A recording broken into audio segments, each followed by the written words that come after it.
this morning. All around the world, we have our actual mission is to make it better. We leave it better than we found it. So we're very tight with Tread Lightly now. I don't know if you've ever heard of Tread Lightly. They're based out of Utah, and it's a group that maintains roads or trails and all sorts, not just motorized, but equestrian, bicycles, everything. And the idea is to train people to not be pigs out in the wild, not drop their trash and pick up everything they leave there. We try to leave it better than we found it.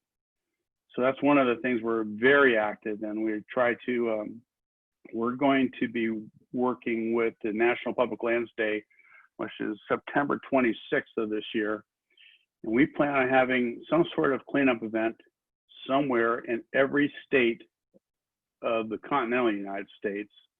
And some of that will spill over into Europe just because they kind of like to do what we do. But we plan on having thousands and thousands of people out there cleaning up, along with tons of other groups. There's the big Yosemite cleanup that's coming up. That may or may not happen due to COVID, but there's just a ton. Now, let me ask you, where are you guys based out of? So we're all over the place. I'm looking at Michigan. We have Canada. We have Texas. We have South Carolina. I'm in Florida. North Carolina. We're all over the place. Pennsylvania. So are we. Awesome. I didn't know it was this type of a group. Yeah, like us, we have a footprint in every part of the United States, all of Europe, South Africa, some North Africa, not too much. We have a whole bunch of people in Australia, even in South America. Overlanding kind of started in Australia and South Africa, actually. And that's where you end up with these large adventures that go on for weeks and weeks and weeks, off-road. You may have heard of the Camel Trophy event, which happens all around the world, or it did. And that was in Land Rovers, and they would go out and they'd have to tackle a certain element every day and be off the grid completely. It was probably what really started overlanding. But overlanding can be traced back to the Depression. People coming across the United States, in their wagons and old Model Ts. That was all overlanding. They were self-sufficient out doing it. So that's our mission, is that we want to get people out and get them off the grid, get them unconnected, and enjoy what's out there, and then also try to preserve what's out there. We're having a heck of a time getting people. There are just some really, people just tend to not care anymore. I don't know if it's their upbringing or what, but we'll go places and you'll find trash of all types. So people just leave. They'll go set up a tent somewhere in the Sierras and leave their entire camp there and go home. It's just amazing. So I understand that some of you might have questions about overlanding. No? So are you yourself based in the Sierras, or where are you? I'm in Placerville, which is very close to the Sierras, yes. We are within 10 miles of one of the ruggedest off-road trails in the world, which is called the Rubicon Trail. You might have heard of it. And that's I basically, all my areas where I roam is the Sierras, and then we go to the desert a lot. The desert is the mother lode of all overlanding. I can go to Death Valley and be off-road for 6 days and never see a piece of pavement. Death Valley and the Mojave Preserve are the two of the ultimate best places in the world to off-road. They're challenging, beautiful. There's a lot of history. It just really, it's kind of, that's where we go. Really try to spend a lot of time in the desert. And then we have Moab, Utah, Utah is the land of milk and honey, they call it, because there's these really exceptional trails, not really overland trails, daytime off-road trails, but they are exciting trails. So we kind of go everywhere. I mean, I have a trip planned. Well, I was leaving July 28th for the Continental Divide. We were going to go down to the Mexican border and travel up through Colorado, Wyoming, Montana, and end up in Canada. Go across the spine of Sierra or the Rockies, which is called, the Continental Divide Trail. We have other people that go on the Trans-America Trail, and a lot of the Trans-America Trail is done on adventure bikes and dual sport bikes. You can go from one coast to the other coast completely off-road, with 10% minor exceptions maybe. But it's really something. And the other overlanding routes are really we have people on this route right now where they've gone down to the tip of South America, and they'll be going all the way up to the Arctic Ocean. It takes about 3 or 4 months, and they chronicle the whole thing. It's pretty cool. A lot of overlanders are full timers. You'll have people out doing we'll have big buses or some massive off-road vehicles, and they'll live in their vehicles off the grid full time, and that's interesting. A lot of us would think that'd be kind of fun to do, but there are things you like to have a home base. Not quite my thing. But as far as the motorcycle part of it, one of the biggest, the adventure bike thing is really taking off. We have lots of adventure bike members, and they'll travel. I just talked to a gal that traveled from San Diego down through Mexico to South America. I think she and her boyfriend took 4 months to do it, and it was, man, what a trip. I always wonder about Mexico. I like Baja. Baja is a great place to overland too, but inside the Mexico, I kind of always wondered about safety. And she said there was absolutely no problem at all. And they had 4 months of doing that all the way down through Nicaragua and the whole thing. You'd think, man, that would be kind of rugged, but apparently she says no, it was fine. I like that. I think that's kind of fun. So what kind of rig do you have? I personally have a Jeep. I have a JKU, which is a 4-door Jeep. It's outfitted for the mountains, so it's raised up. It has big tires and all that stuff. And because we have to build our rigs to go anywhere.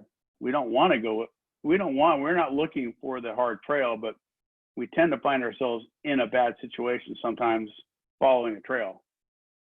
And in our organization, Overland Bound, we don't care what you drive. I don't care. We have people in Subaru Cross Techs or whatever they're called. I really don't care what you drive, but you got to be prepared to go where you want to go. So overlanding can take any form. Are you camping? Are you pulling a camper, or where are you staying? 90% of the time, well, we're completely self-sufficient. We either stay in the vehicle, on the vehicle, or we tow a small adventure trailer. I actually have a very small adventure trailer I pull, and it'll go anywhere my Jeep goes. It's really something. I was curious if you had a rooftop tent, because I have a JKU, I have 2 JKUs actually, and they're top heavy to begin with. And I see these people with the rooftop tents on the off-road courses. And I'm like, that's just unsmart. The camber on that is horrible. Well, you can't, I don't know how to say it, but you can't convince people of that. They want to be, they want it to be on their one vehicle, and that's it. And one other thing about the JKU is that it can have what's called Ursa Minor on there, in which the whole top lifts up and it becomes a camper. That's very functional. But you got to remember, you put 180 pounds of a rooftop tent RTT up there, and that 180 pounds on an off-camber road becomes 250 pounds. It gains 1/3 its weight just on it going on off camber. Yes. They scare the heck out of me. I just I- can't I was- imagine. Yeah, I doing was just chatting with John, Indian John up there with the Blue Indian. We're headed out to, we have a timeshare in Avon, Colorado, and we drive out because the Jeep gets mad if we leave it at home. But it. I like that. we've been up in the fire roads above Vail a couple of times, and one time I was up there, and I'm pretty smart. I was in the Army. I know all about, like, you know, making sure that I travel partner and we've got trail buddies, and I got up there with me and my kids and my husband in my Jeep alone, and we ended up on trails. You know, as you go up through the national forest trails, you get the little placards on the side, right? You can start off, I think the first placard has a Prius, and the second placard, you know, they can make it up there, but Yeah. they're in the fire roads, and we had no business. I made everybody get out of the car so I could actually turn it around, get out of the Jeep so I could turn it around at one point. I was like, at least if I go over, you guys don't have to go with me. But looking at your website, and it's, I'm curious, you know, looking at the forums and what you guys sell and everything, do you, beyond just the trail rides and going out together and having the support group, do you offer training for, you know, true, like, I'm part of a group called Lady Jeepers that does specialized training. Yeah, Lady Jeepers is awesome. I have a good friend that's in it, and she actually does the Rebel Rally. Yeah. And she's part of it, and we support Lady Jeepers. That's awesome. Because Good they're to know. training. Yeah. Well, their and that's what training I was is going to incredible. ask. Yeah, they do really good. And I haven't done their training, but what I've seen is really cool. Like I want to take my 16-year-old daughter out and, you know, have them show her how to do all the stuff I think I know how to do. But I was curious if you guys do just partner with if maybe you partner with others like the Lady Jeepers. Our organization is so large that it's hard to get any organized training. That's the way it is. We offer the ability to get you to know what you need to go find. So we'll educate you to the point, and you'll educate yourself to the point where you'll know exactly what you need. So we offer online medical training, and we have our medical doc is a certified board trauma surgeon, and he puts out videos. In fact, if you've been on the forum, he's been on. You'll see him on YouTube too. He does I think he's up to like 10 of them right now. It's really awesome. We provide lots of training, but only when we can get everybody together and we can certify the person that's training. One of the biggest problems, and this is why I like Lady Jeepers so much, is that they have vetted everybody that teaches for them. It's just a great group, and it's so hard to do that. So there's very, very, very few groups that I would say go get training from. One of the biggest things we can do is we're members, we're partners with Overland Expo, and Overland Expo has 3 expos a year. One in Flagstaff, Arizona, one in Loveland, Colorado, and one in Asheville, Virginia. And they offer training, which is really a notch above. It's more adventure stuff. So if you're going somewhere on a long trip, like you're going to go all the way across Canada or something, you're going to find you can be able to build bridges and get yourself out of whatever situation you're in. So training is a very tough nut to crack, and it's not something that I'm going to be taking on. That is actually one of my jobs with Overland Bound, is the training, and I refuse to take it on to do because it's a liability, to tell you the truth. But if you got on the forum, you would find all of our training stuff. I personally teach tire repair, all over California, and I teach people to take the tire off the rim, sew the sidewall, put it back together, and then you have a spare tire after you ripped a sidewall. In fact, the last tire I did was an adventure bike in the Mojave Preserve on the Mojave Road, and they had no clue what to do, and I sat there and stitched his tire up, fixed the inside, and got him back on the trail again. So it doesn't, like I said, it doesn't matter what you drive. But yeah, the training is interesting, and if you get involved with them, they are really a good group. I'm in the process of letting them know that you think they're fabulous. They should know, the people the gals that run the Rebel Rally we support are Anna Lewis. She is she runs a Toyota, what's that thing called? I'm not a Toyota guy. I kind of lose track sometimes how many Toyotas there are. But we support her. She's a member of Overland Bound also. In fact, a lot of them are. That's a good group, though. That's good to know. It's good to know I'm not just listening to a bunch of people who don't know what they're talking about. No, now when you go to Any of Colorado that- too, if you get on our forum, you can find all sorts of places to go in Colorado. Yeah, that's I actually good timing because we leave on the 2nd. We'll be out there from the 4th to the 11th. I was these guys tease me because I don't ride a motorcycle anymore, but I go out and we take the Jeep out and we take the 2-wheeled pedal kind of bikes and throw ourselves down the mountains. But any of that training, and regardless of what vehicle you're in, especially if you're talking, rapid repair or any kind of trauma, training for medical is awesome.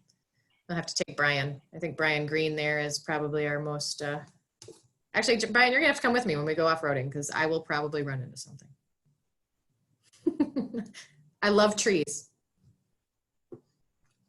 You're muted. You're so much better when you're muted. I can't hear any of your snarky comebacks. We have a wilderness medicine elective that we can sign up for, so that's really cool. That is cool. Anybody else have a question? I'd be interested to hear a little more about your, what'd you call it, adventure trailer? Oh, my trailer? Yeah. Yeah. It's incredible, actually. I got to tell you that. It has 35-inch tires. It doesn't have an axle. It has separate timbering axles, which are independent of each other. Has more clearance than my Jeep has. Has a rooftop tent on it. And I have tried to roll it. Literally on the Rubicon Trail, I've tried to roll this thing. I can't. It's bulletproof. It has a big box in which, has a small amount of water, small kitchen in it, an adventure kitchen, and a room for all your gear. It's pretty cool. The biggest problem with towing anything with a Jeep is the Jeep has no power. I mean, they're gutless, especially when you start getting the big tires. You have to re-gear, and the whole thing becomes a mess. So, I mean, if I had my druthers, I'd probably yank out the engine out of my Jeep and put in a 5.7 liter Hemi. I mean, that's what I would do so I could pull my trailer. But the trailers, the one thing about adventure trailers is they come in all different sizes and shapes. Mine's a box that's, very stout. Some of them are teardrops. Everybody's seen a teardrop trailer before, where you get inside of them and you sleep. Well, they make those for us also, which are hardened and you can take off-road. They have some modern ones that are small, expando ones. Every wall moves, and it gets to be to the point where they cost up to $50,000 or $60,000. Most of them are imported from Africa, but they are incredible, but they're heavy. One thing about them also I like is they have positive pressure inside, so it keeps all the dust out, which is a good positive thing. But trailers are a big deal, but I'll tell you what, before you start pulling a trailer with a Jeep, you better be a good Jeep driver first and, know how to back up a trailer, because I've gotten stuck in some pretty bad spots where I actually had to take my trailer, and I call it, just stuffed it over the side of a hill and did my 10-point turn while it's sitting, it's kind of right behind me, but over a cliff basically, and then got out of there. These, they all have articulating hitches that are pinned together so that you could flip it over and it would still be hitched up. There are no balls to them, but their trailers are interesting. I'm not 100% sold, actually. I would love to be. I like being in my Jeep and not having anything behind me. I don't want to put a rooftop tent on though; it's too heavy. I would like to There are times when I go out and we do a lot of trail maintenance after fires. It's called post-wildland fire trail maintenance. And I take a gazelle tent instead of everything else. I throw a gazelle tent, which is a small 3-man tent that I use. And that's, that works really good. And that keeps me in my vehicle. But when you're out for 6 days in Death Valley, and it's just so much easier to have a trailer. I mean, it's just so nice. But trailers are, they are all different. There's no cookie cutter off-road trailer, and they're made all around the United States, and in South Africa and Australia has quite a few too. Yeah, I think Linda just bought one, or she's in the process of getting one out of Australia, and it looks pretty rugged. Yeah, there's tons of them. They come and go like a big RV. Different types of RVs are constantly made by somebody else. It's just off-road trailers are the same way. You just have to do your due diligence. And I would prefer to have one from somebody who builds it, that does it. The guy that built mine is in Aurora, Colorado, and he is an off-road crazy person. I mean, he does a lot of rock crawling, and so he made mine very stout. Although right now it's in my shop taken apart because I have a problem with one of the axles, or the timbering axle. But that's the way it is. So this Overland Expo, how long is that? Overland Expo is Friday through Sundays, and the training actually goes Thursday through Sunday. So the expo itself is the one in Flagstaff, Arizona, is the largest one in the United States. Not the largest one in the world, but the United States. And they ready to get roughly 50,000 people to it over a 3-day period. And the training, it costs, I don't remember how much it costs. A company called 7P International does the training, and they do training for military and all sorts of people that go off-road. A good group. And then at expos, there's, I'd have to say 2,000 vendors probably. We're a vendor there. We're a media vendor. But they're great expos. I love going to expo. They're all canceled this year though. Yep. Every one of them. They've got it on the East Coast as well. Excuse me? They have it on the East Coast as well. That's the one in Nashville. Yeah, that's the one that they've all been canceled. Yeah. It's a shame. Now there's one in Germany, the Bad Kinsman, that has they get up to about 100,000 people to it. And that's the one in Germany is the ultimate off-road mecca, and more so for large, what do they call them? It's an off-road camper basically, or like a motorhome. And there's tons of these things at these events. It's a big deal in Europe. They like that. They like the big units. Unlike here, because we can't take big units up in bad in small areas. I couldn't even take my trailer up on some. We have adopted a trail here in the El Dorado National Forest, and I can't take my trailer up there. It's too tight. I can only take my Jeep. Kent, do you see any stuff out there, any real small vehicles like the Mitsubishi Delica, these little Japanese minivans, or like a Volkswagen Bully that's converted for 4x4 and that kind of overlanding? The Delica is actually a pretty good vehicle, and that's not in the United States though. You'll find that outside the United States. A couple blocks away from me here in Alameda. I'm near Oakland, and when I go walking the dog, there's one in the driveway. Then I look at it. It's like, that's a cool looking little vehicle. You might be a member. Check out, see his little medallion on the side of it. It says Overland Bound. I'll take a look. But no, the small vans and the small, there's quite a few of those. Volkswagen is coming back again. And we have members in the UK. They're starting to get into the 4-wheel drive Volkswagens. And that's that's getting to be a new thing.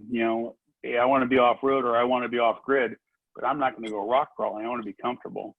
So a lot of these four-wheel drive vehicles are pretty nice, the vans. You see sprinters out there too? Oh yeah. Yeah. I had a Sprinter I took a Sprinter on, not me. I had one in our group in the Death Valley. No, Mojave Road. It actually came down a trail and had opposing tires off the ground. It was so hard. Sprinter made it like it was. Sprinters are they call it van life. People love those Sprinters, and they spent hundreds of thousands of dollars on them.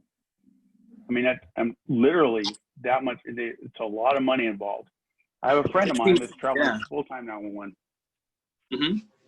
It seems a little crazy, but I could see it happening that way. Oh, Sprinter can pull a Jeep though. So you can have your Sprinter as your base camp, and then you get your Jeep. So could be a toy hauler for a GS in the back too, though. That's the nice thing. I think you can't do that in something like a Delica or a Bully. You can't throw your BM GS in there. That's why I think people are really, really, really going towards the Sprinter. Sprinter is a big deal.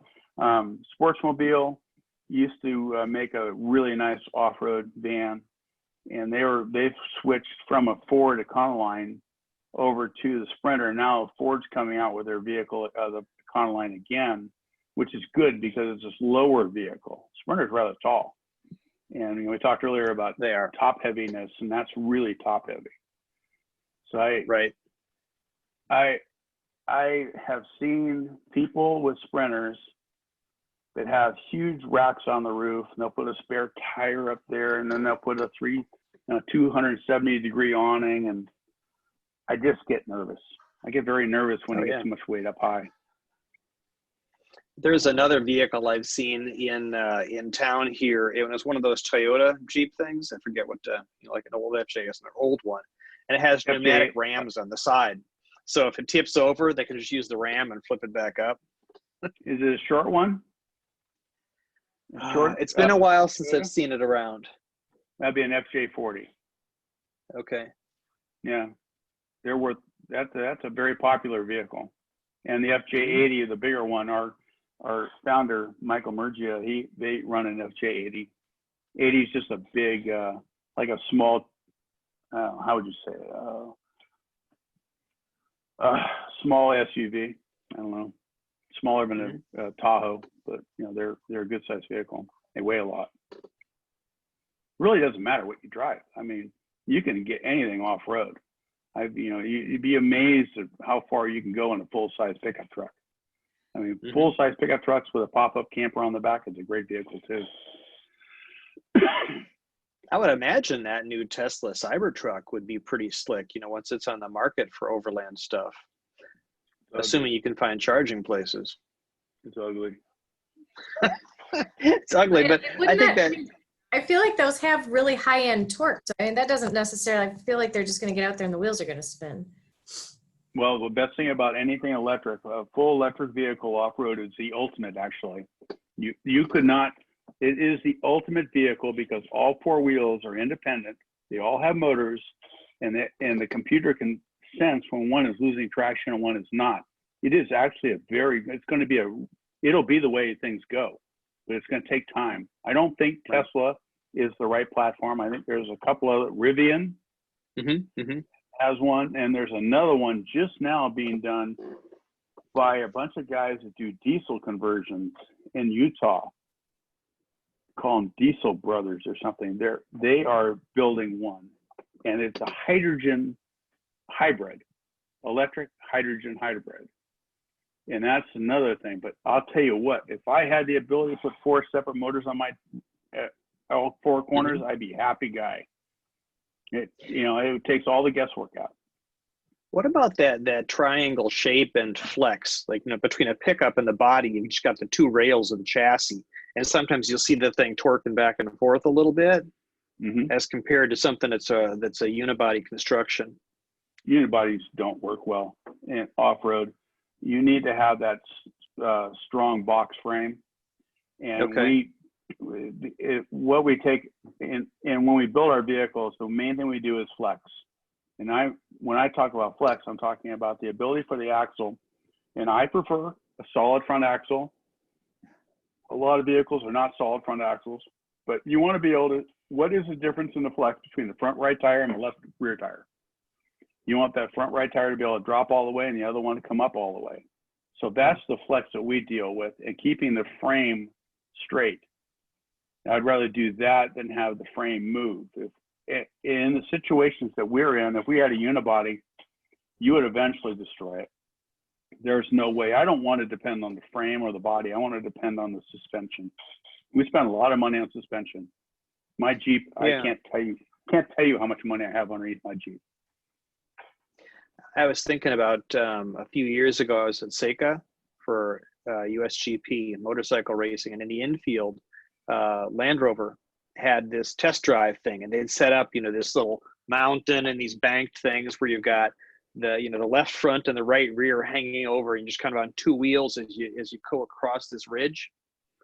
And this other thing where you're coming up the hill and you can't see anything but sky, right? So you got to just kind of crawl it, get the nose over, and then you're like, oh, then all you see is dirt. And it was an amazing experience. That's the Land Rover experience. They're based now down in Laguna Seca. Yeah. We have one of our guys is one of their main instructors, Brenton Corns, and that's exciting. It's fun. Yeah. I'm not a Land Rover guy because I'm not a good mechanic. You don't own a Land Rover unless you're a good mechanic or you have lots of money to bring one with you. Yeah, they're pricey.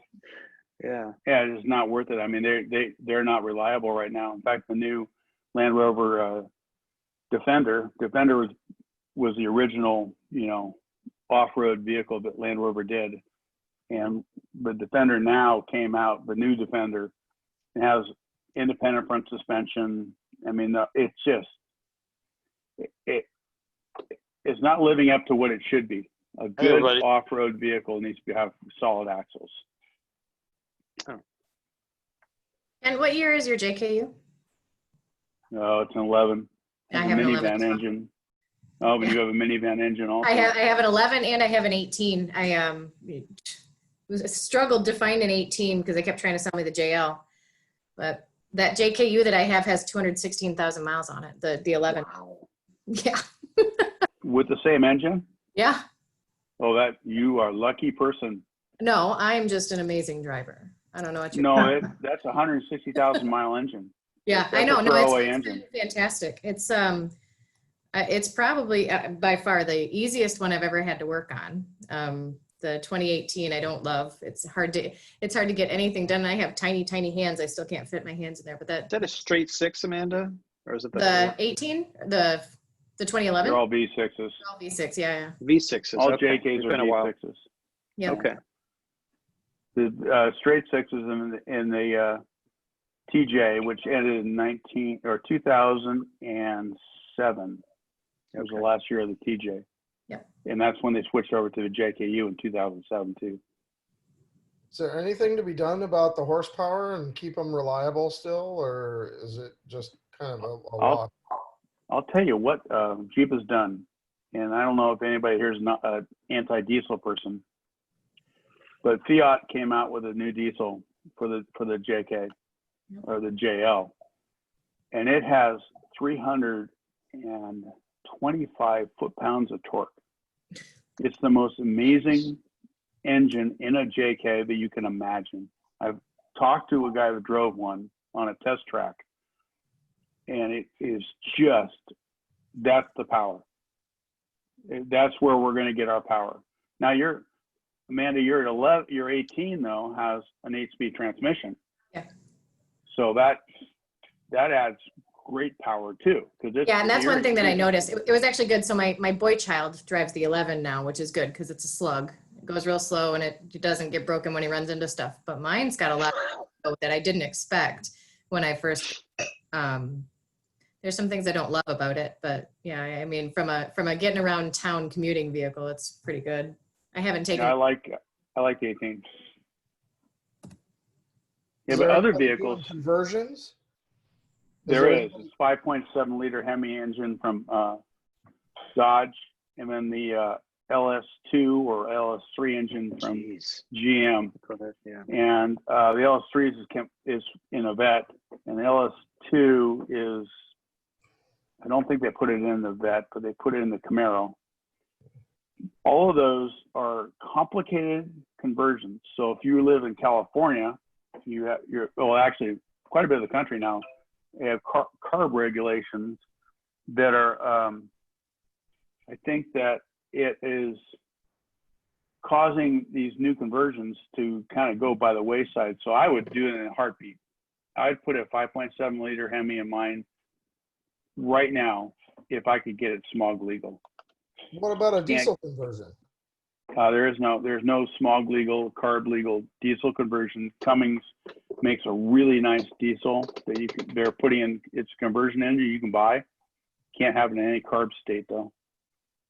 It's not carb certified, which totally is. You're in California, Kent? Is that what you said? Correct. Yeah. Yeah, I have a So 5-liter diesel. A what? You're muted, Brian.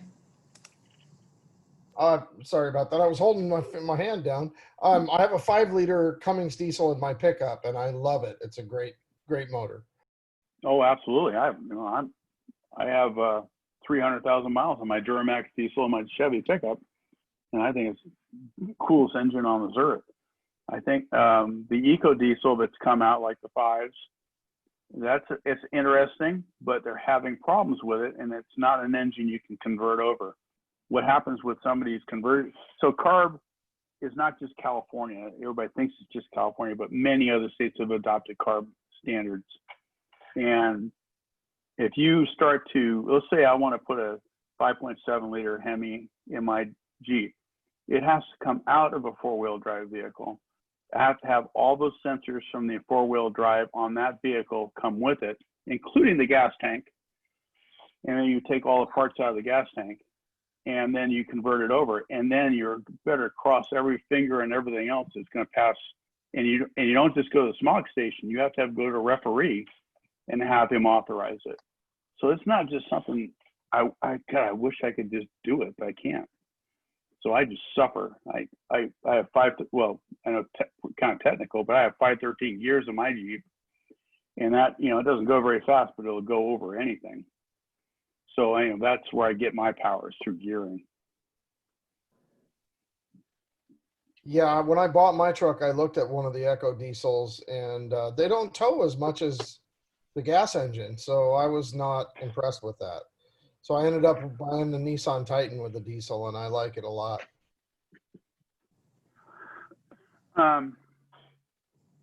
You do like it. Tell me about the Titan. How is it?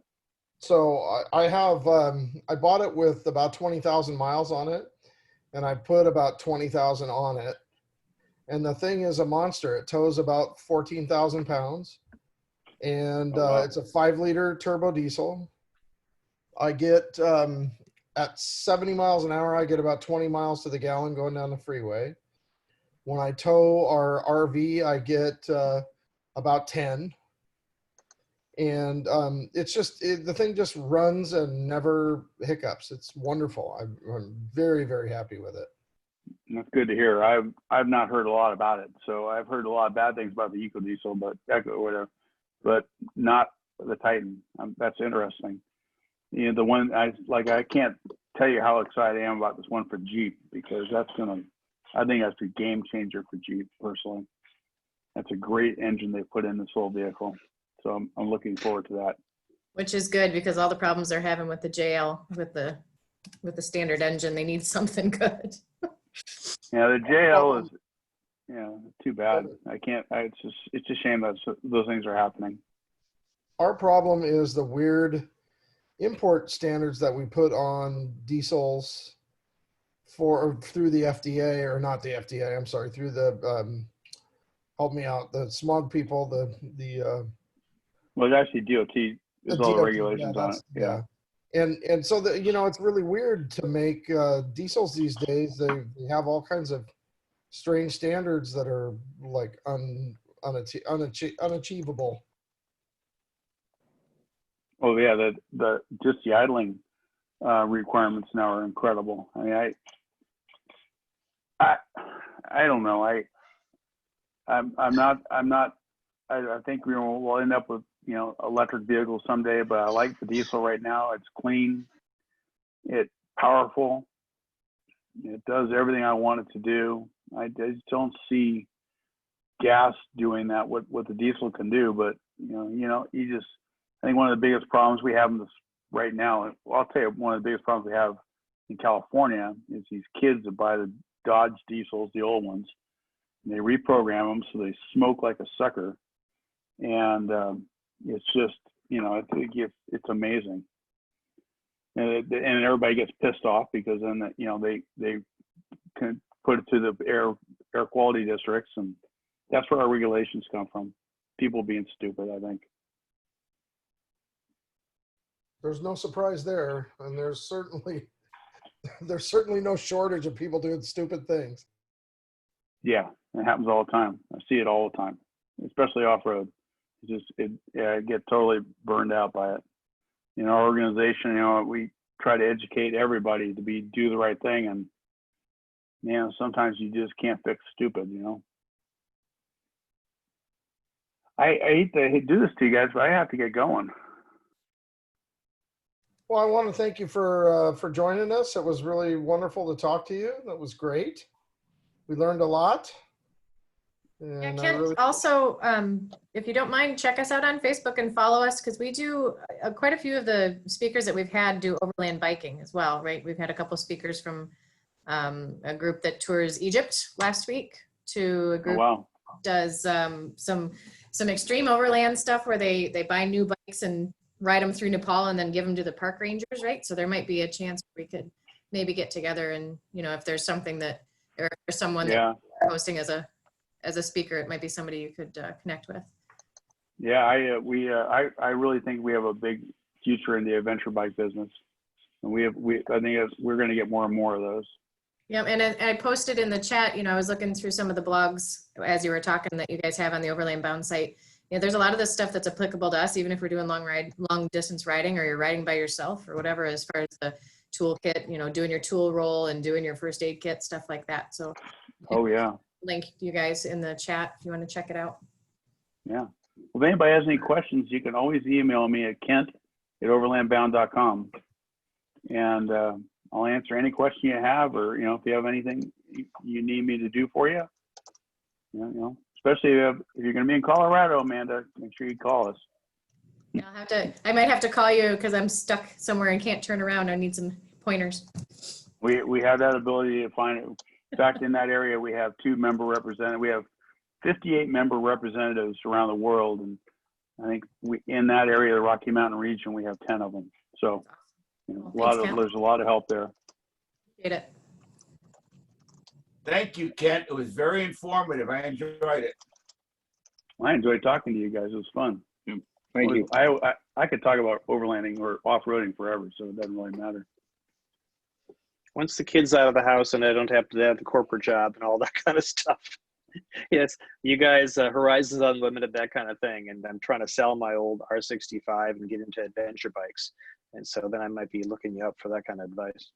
Well, the adventure bikes, if you want training in adventure bikes, Rawhide International down in the desert is the #1 training. It's a BMW training site they have their own setup down there. It's really, we're trying to work with them.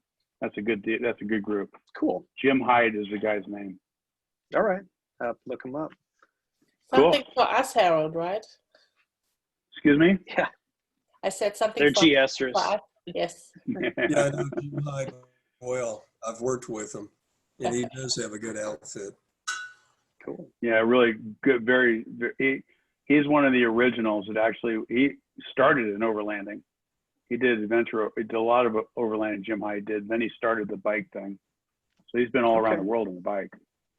He has the only BMW approved school other than what's in Greer, South Carolina, at the Performance Driving Center. All right. Good to know. Yeah, it's a really good group. California. Yeah.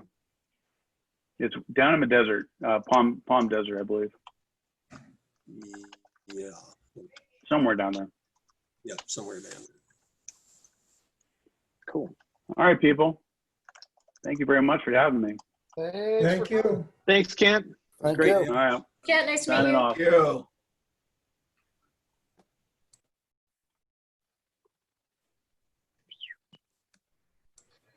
Well, I'm looking here and I don't think we have a board for a meeting. Do we? Let's see. 1, I've got to jump off at 5 for something else anyhow. 3. Okay. We're gonna have to plan for next week. Well, and it doesn't necessarily need to be on a Wednesday, Brian, if it's easier for everybody else. Oh, that's true. We could do a Saturday or something like that. All right. Yeah. I have been like on the road moving all of our houses stuff for the past couple of weeks, and I have not been able to get even. Fun. Yeah. Not fun. But we're here. I did the walkthrough on the old house yesterday, turned the keys in, and we're Yeah. Winter Haven Exciting. people now. So yeah. Garage is full of motorcycles and kayaks and boxes and holy crap. Well, if you want to give one away to Amanda, I'm sure she'll take it. Yeah, I'm not sure which one I'd want to give her. That's the problem. Anything that has 2 wheels and a motor. How about one with training wheels? Oh, okay. All right, you guys. Just because I don't ride anymore doesn't mean I can't ride anymore. Oh, that hurt. Wow. Well, no, it's absolutely true. I'm definitely going to dump whichever bike I get. It's going to get dumped. That's why you need an ADV, because they're meant for that. Maybe that's it. See, I meant to do that. Absolutely meant to do that. They look cooler when they're dirty. Uh-huh. Like a Jeep. When you run it into stuff, it's like, those There are you badges of go. honor. We'll just not talk about the fact that every dent on my son's Jeep is from some urban situation. I saw a trike with a Rotax motor on it today, but it wasn't. It didn't look like the Can-Am. It looked like more kind of built. It almost looked like a Goldwing. It was pretty fancy. They make kits to make old wings look like Can-Ams. But it said Rotax on the side. Hmm. So it was definitely like a, Can-Am. and it was definitely a Rotax motor. I mean, If it was a Rotax, it wasn't a Goldwing. No. no. Was it what are the, Rotax makes the motors for the, It's the Can-Am Spider. We No. drove those in. yeah, what are the, My Bombardier four-wheeler is a Can-Am with a Rotax motor. Well, maybe it's just a Right. super fancy Can-Am. I didn't get a really good look at it, but it was really nice. I got a BMW with a Rotax motor. Huh? We all do. The F-Bikes. Yeah. I rented one of those last fall in Germany, the F800 GT. And I gotta say, it didn't seem like it had a ton of character, but it was completely competent. It would do anything the rest of the bikes in the pack would. that's how people describe me too. No character at all, Amanda. Or maybe it's the other way. I'm not competent at all, but I got a lot of character. Okay. You guys are all The talking about opposite. Yeah, I The got all, opposite. I got a bill for. You're full of competence and character, but you're my new Mhm. president. So It's not for another 2 weeks.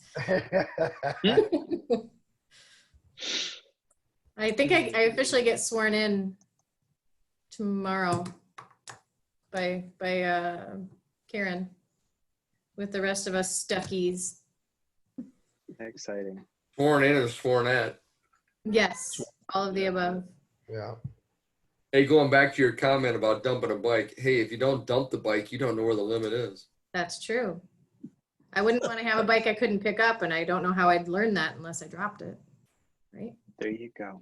The worst thing about dropping bikes is when you drop them in the driveway. I mean, that's the worst. Well, you don't ever drop a bike, but whether it's pedaled or otherwise, unless you're in front of a group of people. That's right. I've never, That's ever, a ever given. crashed unless there were plenty of people That's a around. given. You don't drop a bike when you're all alone. It's always with a group of people. True story. You don't drop a bike until somebody's looking at you. Uh-huh. That's it. You got to share the fun.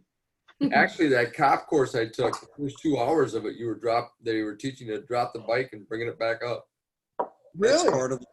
Yeah, I bet that first day in that class, I took probably dropped the bike 30 times, I think. Oh my I God. remember my mom, so my mom was like 5 feet tall and I don't think she weighed 100 pounds. And she was out cleaning the garage and dropped my stepdad's bike. And he had a dressed out fat boy, huge Harley, and she just could not get that thing. You know, once you know how, you back into them. And once you know how to do it, it's relatively, even with a big bike. And in my class that I took, I saw the tiniest of a girl pick up a 1200 Harley. Sure. And like I said, I'm seriously, the very first thing they do is they have you put the bike on the side. Yep. You learn to bring it up on that side. Then they have you put it on the other one. Harold knows what I'm talking about. Absolutely. That's awesome. What do you mean by back up into the bike? That's the very first thing you got to learn, I think. You put your back into the Oh, saddle. oh, I see. Okay. Yeah, you just walk it up. It really isn't hard at all. I was taught to stand on the front tire, grab the handlebar, and lean. What? Well, you turn the handlebar into the ground to help lift it and then push with your legs, with your back against the seat. Yeah, I was taught to pull it instead of picking it up. That seems like a good idea until it goes over on you.